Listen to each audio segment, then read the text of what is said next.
오늘 내게 있는 이것이라는 제목의 하나님 말씀 같이 나누기를 원하는데요. 여러분들 예수님께 제자들이 몇 명 있었는지 아십니까? 사실 얼마나 있는지 잘 몰라요. 예수님 제자들이 보면 70명도 나오기도 하고 또 거기에 포함됐는지 안 됐는지 모르는 또 제자들도 막 있는데요. 근데 여러분들 잘 아시는 열두 제자라는 게 있잖아요. 그죠? 열두 제자. 특별히 열둘이 갖고 있는 그 의미 때문에 수많은 제자들 중에서 예수님은 그 열두를 또 따로 이렇게 부르셨어요. 사실 하나님께서 구약에 보면 하나님의 백성들을 열두 지파로 부르시잖아요. 그죠? 이 내 백성이라고 하셨던 그 하나님의 부르심이 이제 예수님께서 이 땅에 오셔서 이 땅에 그 구약을 뛰어넘는, 어떻게 보면 구약은 그림자와 같이 먼저 보여주었던 모형인데 진짜 하나님이 꿈꾸시는 그 나라, 그리고 그 나라 하나님의 백성들을 대표하는 열둘로서 열두 제자를 불렀습니다. 엄청나게 의미 있는 이름이죠. 예, 정말 영광스럽습니다. 그런데 우리가 성경을 읽게 되면 예수님께서 이제 돌아가시기 이제 며칠 전이죠. 이제 예수님께서 예루살렘에서 십자가에 죽으시기 위해서, 유월절 어린 양으로 죽으시기 위해서, 어린 양 제물로 드려지기 위해서 예루살렘으로 올라가는데 이 열두 제자들의 행적이 거기에도 따라 나옵니다. 예수님이 세 번이나 내가 올라가면 이 종교 지도자들에게 버림을 받아서 나는 십자가에 넘겨주고 고난 받아서 죽을 거야. 그리고 그렇지만 나는 부활할 거야. 예수님이 진짜 진지하게 말씀을 하셨는데 제자들은 별 관심이 그렇게 없었던 것 같아요. 두려워하긴 했는데 진짜 그들의 관심은 뭐였냐면 그 세 번을 말씀하실 때마다 이 제자들이 행적이 성경은 기록하고 있어요. 다투입니다. 다퉈요. 예수님께서 3년 반 동안 같이 먹고 자고 하시고 말씀을 가르치셔, 어떻게 보면 예수님께 제자 훈련을 받았던 사람들이잖아요. 제자 훈련을. 진짜 제자 훈련을 예수님으로도 받았으니까. 근데 그 사람들이 다퉈요. 뭐로 다투었게요? 누가 크냐고 다퉜어요. 근데 그 중에서 누가 제일 치열하게 다퉜을까? 여기는 성경에 나와 있지 않으니까 우리는 알지 못해요. 그렇지만 이제 천국에 가서 물어볼 수는 있겠죠. 그때 왜 그러셨어요? 왜 그러셨어요? 근데 제가 이제 말씀을 묵상해 보니까 예수님의 열둘이 있는데 그 가운데서도 진짜 예수님께서 이너서클 어디를 가든지 데리고 다니셨던 또 세 사람이 등장을 합니다. 거기에 이름이 바로 베드로와 야고보, 요한이에요. 베드로, 야고보, 요한인데요. 야고보와 요한은 형제입니다. 형제. 성경에 보면, 신약 성경에 보면 세베대의 아들들이라고 나옵니다. 세베대의 아들들. 아버지가 세베대고요. 어머니는 살로메인데 우리 성경학자들의 연구에 의하면 이 살로메는 예수님의 육신의 어머니죠. 마리아와 아마 자매였을 것이다라고 거의 뭐 이렇게 추정을 뛰어넘어서 그냥 그렇게 거의 아마 교회사 가운데서 뭐 검증을 하듯이 그렇게 이야기를 하고 있습니다. 이 사람들은 그 복음서를 읽으면 항상 세베대의 아들들이라고 나와요. 그 야고보와 요한은. 그리고 베드로. 베드로는 형제는 아니죠. 그런데 보시면 베드로는 또 복음서에서 아주 주도적인 인물로. 복음서를 읽다 보면 이 랍비 예수님이라는 이 예수라는 분 밑에 수제자는 베드로구나라는 것을 우리는 성경을 읽어보면 느낌이 와요. 그러니 어디서 제일 치열하게 싸웠을 것 같아요? 베드로, 야고보, 요한 이 세 사람이 주도권을 가지고 다투지 않았을 것 같아요. 그런 느낌이 오죠. 그걸 또 확실하게 보여주는 게 아까 내가 예수님이 나는 이렇게 예루살렘에 가면 십자가에 고난 당할 거야 했던 그 맥락에 세베대의 두 아들들 야고보, 요한이 이제는 누구까지 끌어들이냐면 엄마까지 데려와요. 엄마. 우리 강남 엄마들의, 여기 강남 분이 계시니까 제가 말씀을 조심하겠습니다. 우리 한국 엄마들의 치맛바람. 근데 미국 오면 헬리콥터 맘이라고 있잖아요. 그죠? 이게 별거 아닌 것 같아요. 딱 오셔가지고 예수님 예루살렘으로 올라가셔서 당신의 나라가 임할 때 내 아들 저 둘이 있잖아요. 하나는 오른편에 하나는 왼편에 쐐기를 박는 거죠. 이때 누가 제일 분노했을 것 같아요? 같으세요? 저는 안 봐도 비디오인 것 같아요. 베드로. 그죠? 베드로는 진짜 예수님을 향한 찐이었거든. 진심. 그래서 칼도 차고 다녔잖아요. 주님, 너희가 나 다 버릴 거야 할 때, 예수님, 무슨 말씀을? 저는 주님을 보호하기 위해서 목숨도 아끼지 않습니다 하면서 이렇게 쓱 칼도 보여주고.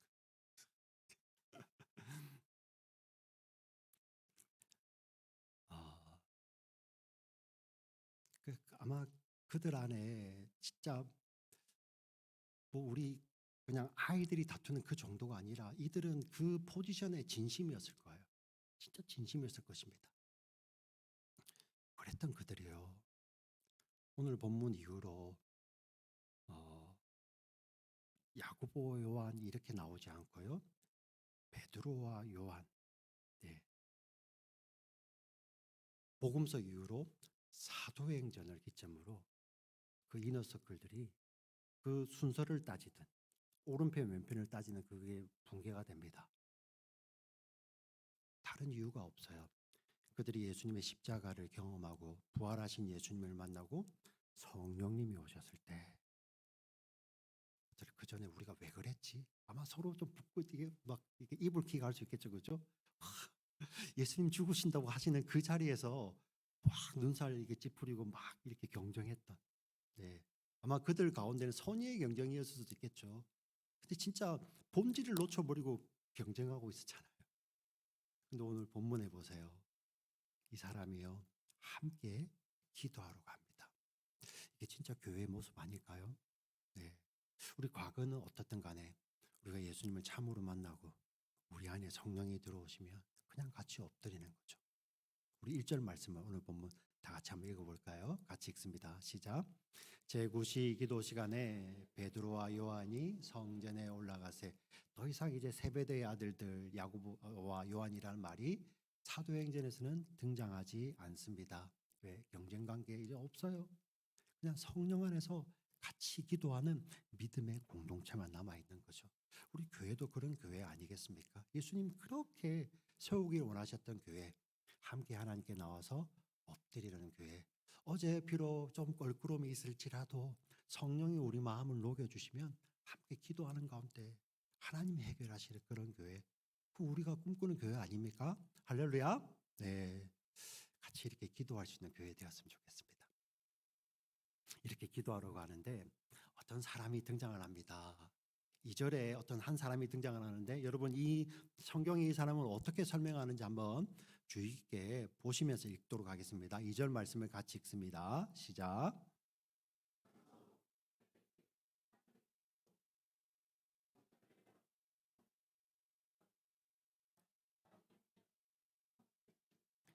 네, 나면서부터 못 걷게 된 사람이라고 합니다. 바로 다음 장 사도행전 4장 22절에 보면 이 사람의 나이가 40여 세쯤 되었다 이야기를 합니다. 태어날 때부터 못 걸었어요. 사실 사고도 아니고 어릴 때부터 못 걸었죠. 근데 유대인들은 이런 관념이 있어요. 태어날 때부터 이렇게 이 잘못된 생각이에요. 성경을 잘못 해석해서 그런 겁니다. 아니면 또 우리 율법에 보여줄 때는 우리가 사람이 그 구약에 나오는 모든 그림들은 죄 안에서 태어나는 우리 인생을 그냥 모형적으로 보여주는 거예요. 그래서 이 사람도 그렇게 태어났기 때문에 유대인들 생각은 저 사람은 자기가 죄인이거나 뱃속에서부터 죄를 지었거나 아니면 이 사람의 아버지의 어머니의 죄가 아이에게 유전이 되었다고 생각을 합니다. 예. 40년 동안 40년 동안 걸어보지 못했어요. 네. 마치 우리 유대인들이 그 이스라엘 사람들이 그죠 광야에서 40년을 헤매잖아요. 그런 뉘앙스도 좀 담고 있는 것 같아요. 근데 중요한 건 이 본문에 보면요, 이 사람이 주도하는 게 하나도 없어요. 그냥 사람들이 이 사람을 데려다 놔야 되죠. 지금 메고 오고 있다라고 현재 진행형으로 이게 과거 진행형으로 이야기를 하고 있습니다. 그러면서 이 사람을 소개할 때 이 사람은 누구의 아들이며 뭐 이런 거 없어요. 사람들이 오늘 본문에 보세요. 성전 앞에 그냥 두는 자라라고 되어 있어요. 자기 주관이 없어요. 자, 여기서 중요한 게 나옵니다. 성전 문 앞에 두는 자라고 나와 있습니다. 우리 구약에 보면 성전을 나타내는 우리 용어가 히브리어로 두 개가 있는데요. 근데 이제 우리 이 한글 성경은 둘 다 이제 성전이라고 번역을 했죠. 근데 첫 번째는 어떤 의미냐면 아예 성전 안에 있는 건물이 있어요. 건물. 직사각형 건물이 있는데 그 위에 정사각형 모양으로 딱 자를 수 있습니다. 거기를 지성소라고 이야기를 합니다. 그래서 Holy of Holy, 가장 거룩한 곳. 이곳은 하나님의 임재가 있는 곳인데 이곳에 들어가려면 대제사장이라 할지라도 1년에 딱 한 번 하나님께서 말씀하신 대속죄일, 그 지정된 날에 자기의 모든 제사를 통해서 속한 후에 가장 깨끗한 모습으로 들어가야 되는 거죠. 1년에 딱 한 번. 근데 그것마저도 잘못 들어가면 죽습니다. 예. 그게 홀리 오브 홀리, 지성소라고 이야기를 해요. 그리고 거기에는 그 지성소와 밑에 있는 성소가 있습니다. 이 성소는 지성소의 2배 크기, 직사각형 모양이죠. 자, 거기에는 제사장들이 들어가서 이렇게 사역을 할 수 있는 공간입니다. 그곳을 성소라고 합니다. 그래서 이 성전을 이야기할 때 정사각형 모양의 지성소와 그리고 직사각형 모양의 성소 같이 있습니다. 합하여진 이것을 성소라고 이야기를 하고요. 지성소와 성소 사이에는 휘장이, 두꺼운 휘장이 쳐져 있어서 어느 누구도 들어갈 수 없고, 대제사장이 1년에 단 하루 하나님께서 허락하신 날에 하나님 앞에 그 하나님의 백성들의 모든 죄를 다 짊어지고 하나님 앞에 나아갈 수 있는 단 하루의 날이 존재하는 그 지성소입니다. 예. 그 두꺼운 휘장이 가려져 있는 지성소와 성소 나누어져 있죠. 그거를 이제 전체를 성전이라고 이야기를 합니다. 자, 그리고 또 다른 성전이라는 또 단어는 이것뿐만 아니라 성전이 속해 있는 뜰들이 있어요. 예. 성소 이제 지성소를 지나 성소를 지나 바깥으로 나오게 되면 그 뜰에 번제단이 있고요. 번제단 앞에는 또 제사장들이 손을 씻을 수 있는 물두멍이라는 게 있어요. 자, 이곳이 있는 뜰이 제사장의 뜰입니다. 제사장들은 사역을 할 때 여기까지 올 수 있는 거죠. 자, 제사장의 뜰 바깥을 나오게 되면 그 뜰은 어떤 뜰이냐면은 이스라엘의 뜰이라고 합니다. 여기는 이스라엘의 남자들이 올 수 있는 공간입니다. 여기까지는 올 수 있어요. 그리고 이스라엘 뜰을 또 바깥을 나오면 어떤 뜰이 있냐면은 여인의 뜰이라고 있어요. 여기는 여성들만, 이스라엘 사람들은 여기 올 수, 유대인들은 올 수 있는 곳입니다. 이 여인의 뜰이 있고요. 그 다음 또 바깥에 마지막 뜰이 존재하는데요.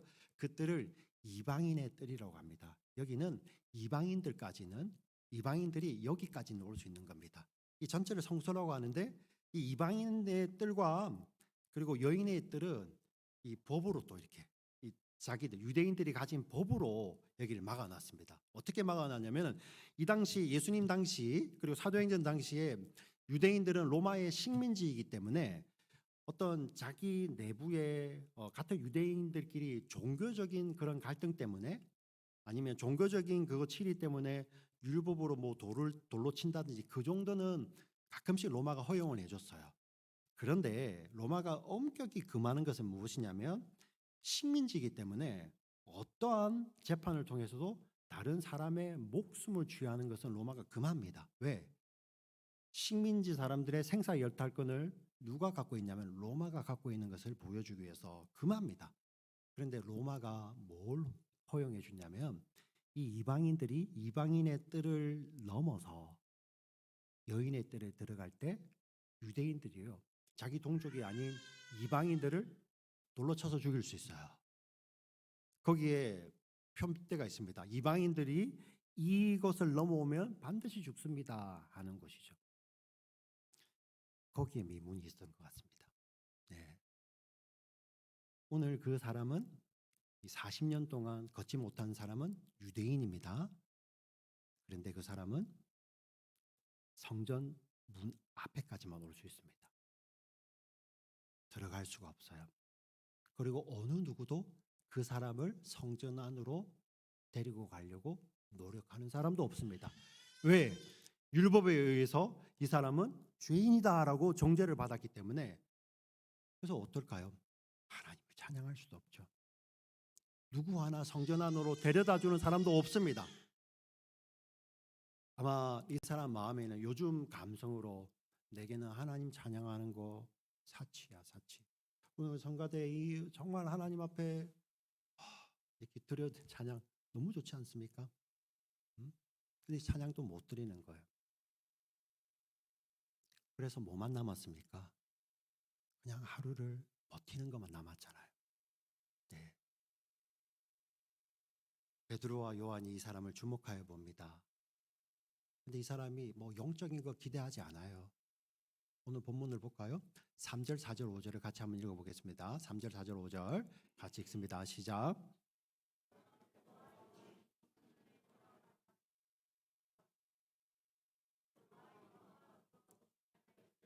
우리를 보라 하니 그가 그들에게서 무엇을 얻을까 하여 바라보거늘. 이 사람들이 요즘 이 예루살렘 내 정말 새로운 바람을 일으키는 베드로와 요한 뭐 이런 거 없어요. 그냥 그들에게서 무엇을 얻을까 하여.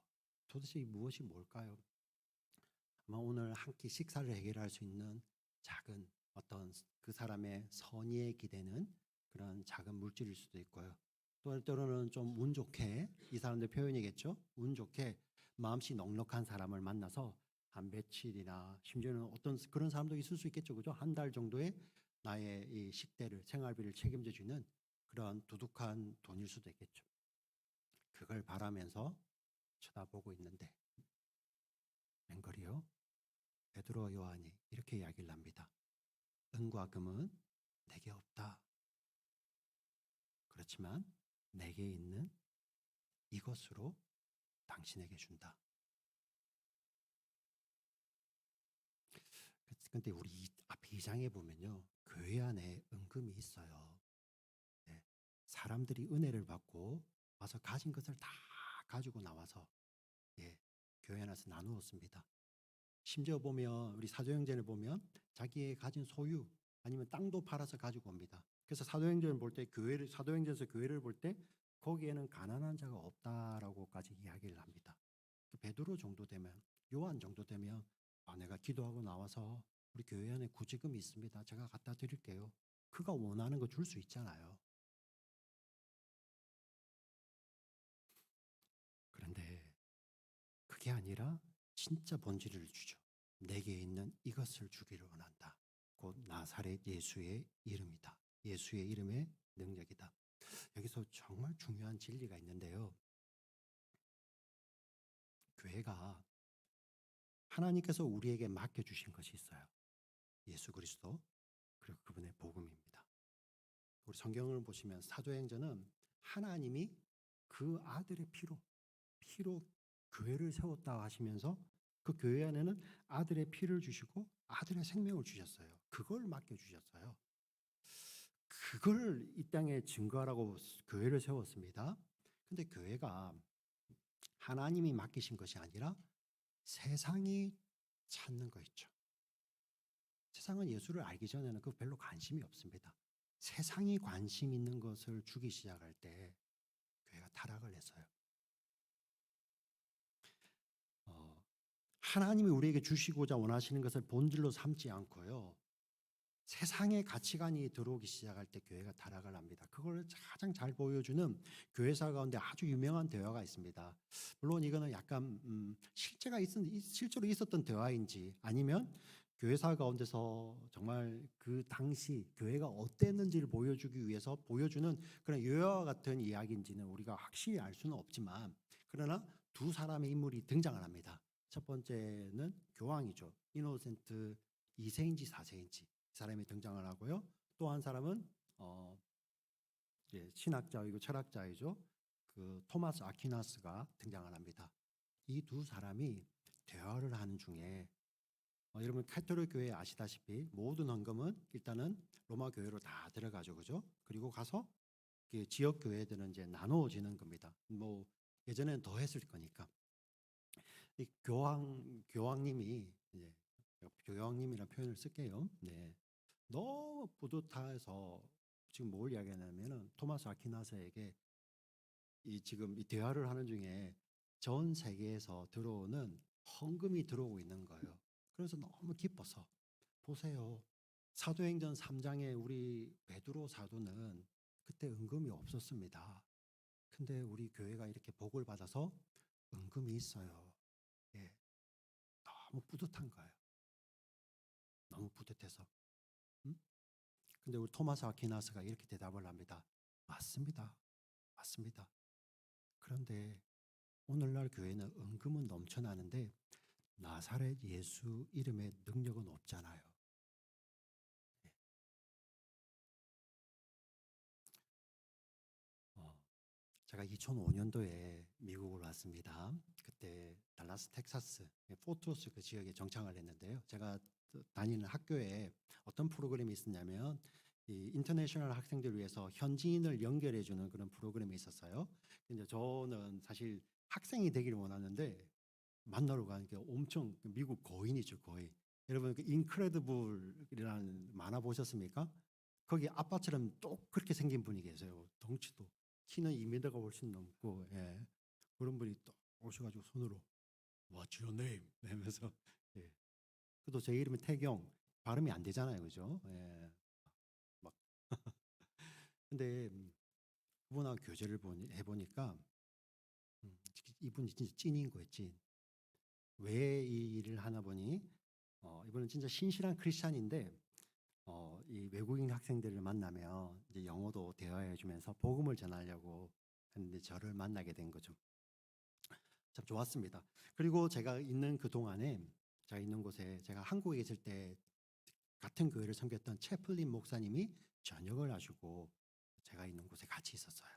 그래서 제가 이 미국 분 이름이 바르트인데 바르트 너무 좋아서 우리 채플린 목사님에게 소개를 해주려고 만나게 했어요. 예.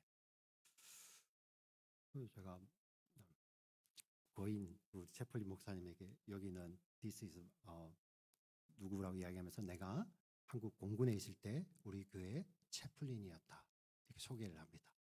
이 바르트란 분이 인사를 하면서 첫 마디가 지금도 잊을 수가 없어요.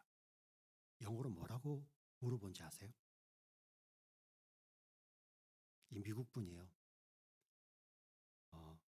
아마 한국에서는 상상도 못할 일입니다. 이분 목사님이에요. 제가 한국 공군에 있을 때 우리 교회 채플린이었습니다. 소개를 했는데 그 미국 분이 첫 마디 물음이 영어로 다 이렇게 제가 아직도 안 잊어집니다. Do you believe in Jesus? 제가 This is pastor, pastor. 아니, Do you believe in Jesus? 한국 정서는 상상도 못하죠. 근데 왜 그랬을까? 이유를 설명해 줍니다. 이 달라스 지역에 가면 달라스 포토스도 그렇고 아름다운 교회 건물, 큰 교회들이 많아요. 근데 어떤 교회들은 보면 정말 그 교회는 큰데 안에 정말 머리 하얗신 분들 얼마만 남아 있고 아무도 없어요. 교회는 큰데. 근데 건물이 있으니까 목회자는 있습니다.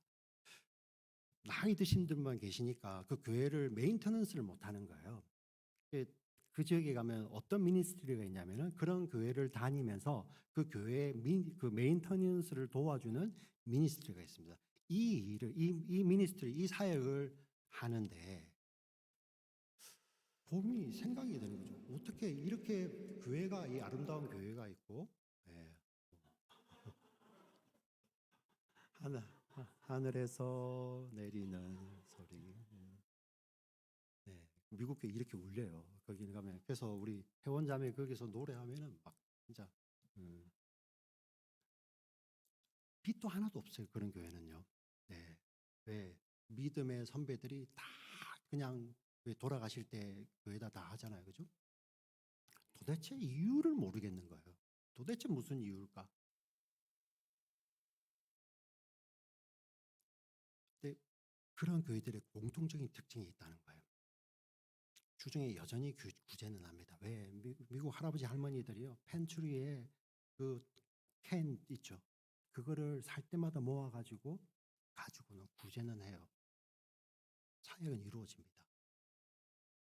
근데 거기 담당하는 패스터가 계시는데 예수님을 안 믿는 거야. 예수님을 안 믿어요. 교회 건물은 크고 그 안에 심지어 헌금 드리는 이 믿음의 어른들도 계세요.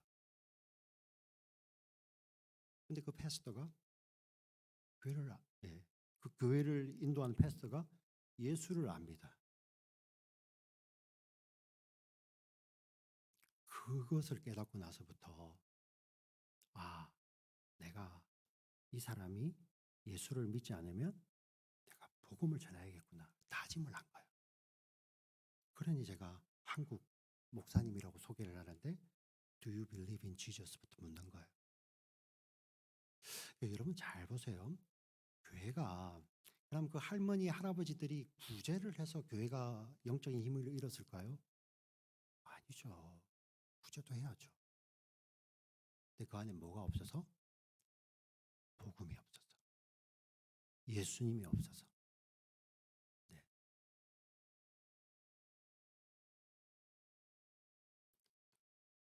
여러분 잘 보시면 오늘날의 동부에 있는 교회들 보면 정말 17세기, 18세기 이 땅의 부흥의 불길이 타올랐던 정말 역사적인 교회들이 있어요. 근데 그 교회들이 공통적인 특징이 오늘 제가 설명드리기가 비슷해요. 패스터가 예수를 안 믿습니다.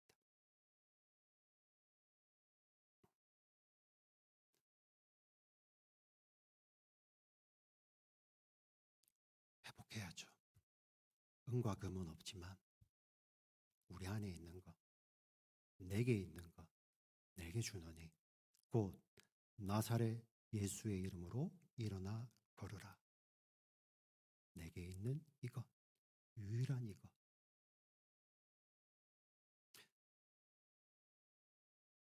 이 예수의 이름이 어떤 이름인지 우리 사도행전은 여러 번 또 이야기를 하는데요. 세 가지 카테고리로 나누어집니다.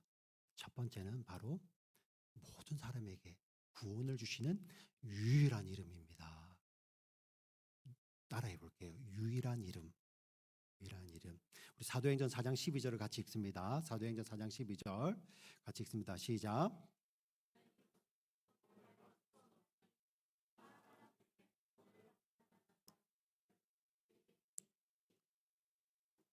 아멘. 다른 이름은 없어요.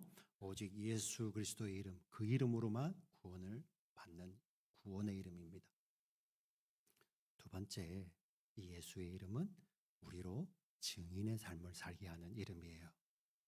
우리 사도행전 9장에 이렇게 나옵니다. 같이 한번 읽어보겠습니다. 또 주 예수의 이름으로 담대히 말하고 헬라파 유대인들과 함께 말하며 변론하니 그 사람들이 죽이려고 힘쓰거늘 사람들이 죽일 거야 하는 위협 가운데서도 담대히 증인된 삶을 살 수 있는 유일한 이름이 있는데요. 그것이 바로 예수 그리스도의 이름입니다. 할렐루야. 네. 마지막으로 이 이름 우리 믿음의 사람들이 자신의 생명마저도 드리는 이름이에요. 세상에 얼마나 진실되면 우리 생명보다 더 귀한 게 어디 있어요? 우리 아버지 어머니들이 자녀들 위해서만 겨우 줄 수 있는 그런 생명이잖아요.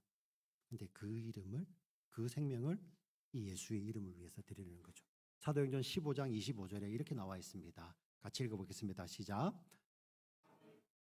우리 주 예수 그리스도의 이름을 위하여 생명을 아끼지 아니하는 자인 우리가 사랑하는 바나바와 바울과 함께 너희에게 보내기를 만장일치로 결정하였노라. 이 사도행전 15장 25절은 26절이 포함되어 있습니다. 그래서 개역 개정 성경만 이렇게 원래 원어가 한 문장이기 때문에 같이 포함해서 번역을 했는데요. 여러분들 가지고 계시는 영어 성경이나 아니면 세번역 성경, 현대인의 성경은 25절, 26절을 따로 분리했습니다. 26절에 이렇게 나와요. 이렇게 바울과 바나바 자기의 그리스도 예수의 이름을 위하여서 생명을 아끼지 아니하는 자들이라고 이야기를 합니다. 예수 그리스도의 이름이 어떤 이름이라고요? 자기의 생명을 조금도 아끼지 아니하고 드리는 이름입니다. 그 고백이죠. 우리 사도행전 21장 말씀을 크게 한번 같이 읽어보겠습니다. 시작. 바울이 대답하되 여러분이 어찌하여 울어 내 마음을 상하게 하느냐. 나는 주 예수의 이름을 위하여 결박당할 뿐 아니라 예루살렘에서 죽을 것도 각오하였노라 하니. 아멘. 바로 이 예수의 이름은 어떤 이름입니까? 우리의 생명마저도 드리는 것을 조금도 아까워하지 않고 주저하지 않게 하는 그 이름이라는 것입니다. 오늘 이 이름이 선포될 때 40년 동안 한 번도 걸어보지 못했고 사람들로부터 저 사람은 죄인이야, 저의 부모의 죄든지 저 사람의 죄든지, 그러니 이 사람이 무슨 자존감이 있겠어요. 네, 베드로와 요한이 사도행전에 보면 온 성내에, 예루살렘 성내에 그 소문이 다 퍼져 있습니다. 그들의 사역이 교회가 태동하면서 교회가 어떤 곳인지 정말 놀라운 것이 있는데, 그런 베드로와 요한이 지나가는데 먹을 것 줄라나 하고 소원이 없던, 그리고 누군가가 나를 데려다 주는데 그 성전 안까지는 데려다 주지 못하는 소망이 없던 그 인생에게 오늘 선포되었던 예수의 이름이 선포되자 어떤 일이 벌어집니까?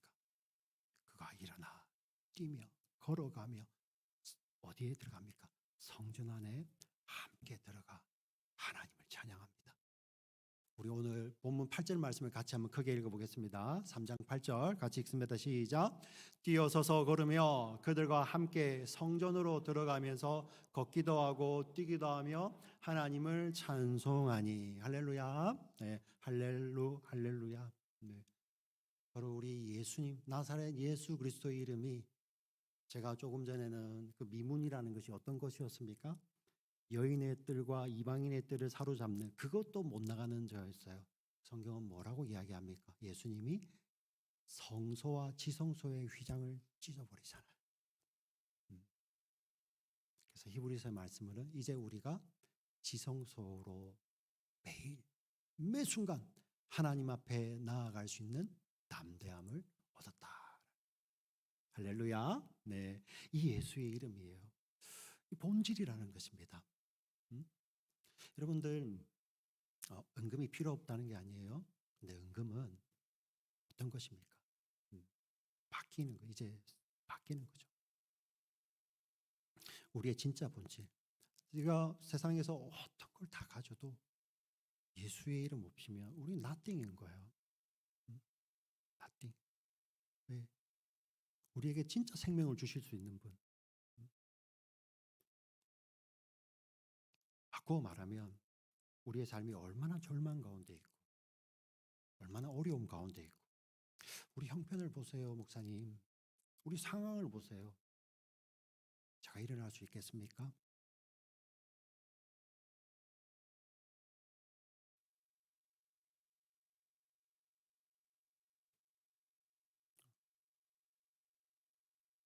우리 사람의 위로는 어느 정도 흉내는 내겠죠. 진짜는 뭡니까? 나사렛 예수 그리스도의 이름. 우리 이렇게 교회가 기도해야 돼요. 하나님, 그렇습니다.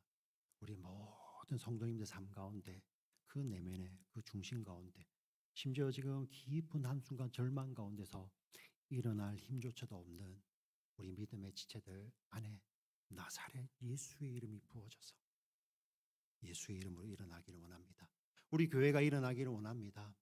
이제 성소와 지성소를 가로막았던 그 휘장마저도 당신의 피로 그 휘장을 찢으셨던 예수 그리스도의 이름으로 일어나는 교회, 그리고 내 안에 있는 이것, 바로 그 예수 그리스도의 이름을 주님 오시는 그날까지 붙들고 증거하는 교회, 그 교회가 되게 해달라고 우리 같이 기도해야 되잖아요.